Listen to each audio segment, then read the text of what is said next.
गणपती बाप्पा म्हटलं की मोदक हे आलेच. तर आज मी तुमच्यासाठी घेऊन आले आहे एक वेगळ्या पद्धतीचे मोदक. तर आपण करतोय पौष्टिक असे मखाणा ड्रायफ्रुट्स मोदक. आपण सुरुवात करूया. सगळ्यात आधी आपण मखाणे भाजून घ्यायचे. त्यासाठी इथे मी 1 टेबलस्पून तूप घेतलेलं आहे. गॅस ऑन करूया. आता इथे 1 कप मखाणा घालायचा आहे. मखाणे कुरकुरीत होईपर्यंत आपल्याला भाजून घ्यायचे. मखाणे भाजून झालेले आहेत. आता आपण ते काढून घेऊया. मखाणे जोपर्यंत थंड होत आहेत, आपण मोदकासाठी लागणारा मावा तयार करून घेणार आहोत. त्यासाठी 1/3 कप एवढं दूध घेतलेलं आहे. ह्याच्यात 1 टेबलस्पून एवढं तूप घालायचं आहे. इथे 1 कप एवढी मिल्क पावडर घेतलेली आहे. ती थोडी थोडी घालून आपण मिक्स करून घेऊया. इथे मी गॅस ऑन केलेला नाही आहे. आधी हे सगळं मिक्स करून घ्यायचं आहे आपल्याला.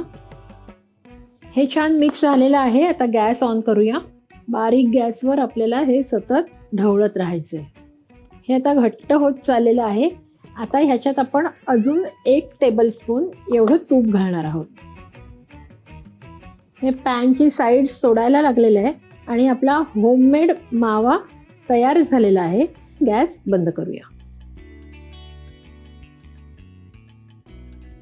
मावा जोपर्यंत थंड होतोय, आपण पीठ मळून घेऊया. त्यासाठी इथे मी 1 कप मैदा घेतलेला आहे. 1 कप बारीक रवा, अगदी चिमूटभर मीठ घालायचे. हे सगळं व्यवस्थित मिक्स करूया. आता ह्याच्यात तूप घालायचे. हे तूप असं घट्ट तूपच घालायचे. हे सगळीकडे आपल्याला छान चोळून घ्यायचे. ज्या वेळेस आपण थंड तूप घालतो त्यावेळेस तो पदार्थ किंवा ती पारी खुसखुशीत होते. आता आपण ह्यात पाणी घालून पीठ मळून घेऊया.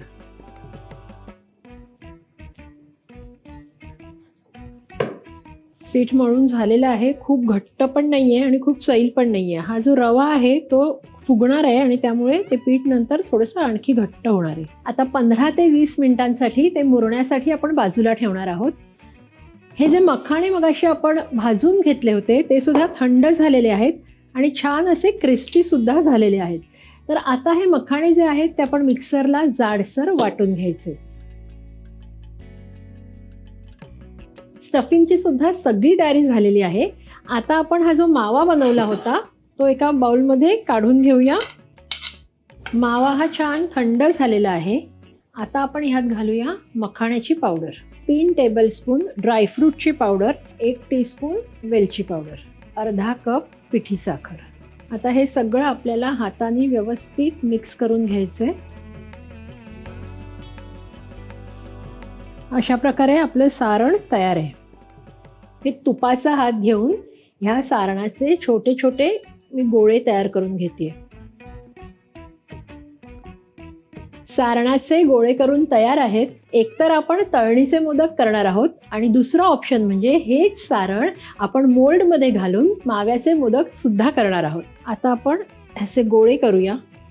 जरा असं मळून घ्यायचे हातांनीच आणि हा एक गोळा केलेला आहे त्याची पुरी लाटायची आहे. हे मोदक जे असतात तळणीचे हे खूप मोठे नसतात. छोटे छोटेच मोदक आपल्याला करायचे आहेत कारण ते आतपर्यंत छान तळले गेले पाहिजेत. आता इथे हा एक गोळा ठेवूया आणि साईडनी ह्याला असे चिमटे घेऊन पाकळ्या तयार करूया. पहिलं बोट मध्ये ठेवायचं आणि मधलं बोट आणि अंगठ्यानी आपल्याला इथे अशी कळी करून घ्यायची आहे. आता मोदक बंद करताना नेहमी असा फिरवून बंद करायचा. फिरवून बंद केल्यामुळे काय होतं की ह्या ज्या पाकळ्या आहेत ह्या अशा छान एकावर एक फोल्ड होतात.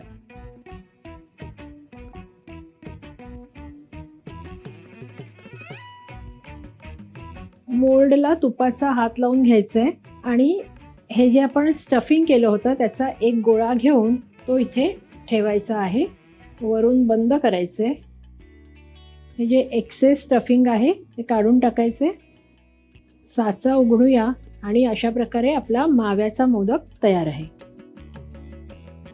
त्याचप्रमाणे जे तळणीचे मोदक आहेत ते सुद्धा वळून तयार आहेत.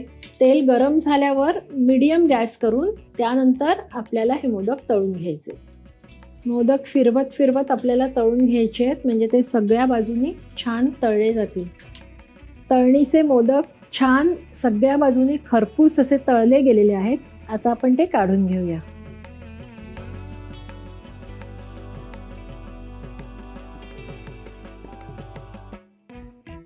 अशा प्रकारे आपले तळणीचे आणि त्याचबरोबर माव्याचे मोदक तयार आहेत. येत्या गणपतीला तुम्ही हे दोन्ही मोदक करून पाहायचेत आणि कसे झालेत ते आम्हाला नक्की कळवायचे. आणि अशाच छान छान रेसिपीजसाठी रुचकर मेजवानीला लाईक, शेअर आणि सबस्क्राईब करायचे.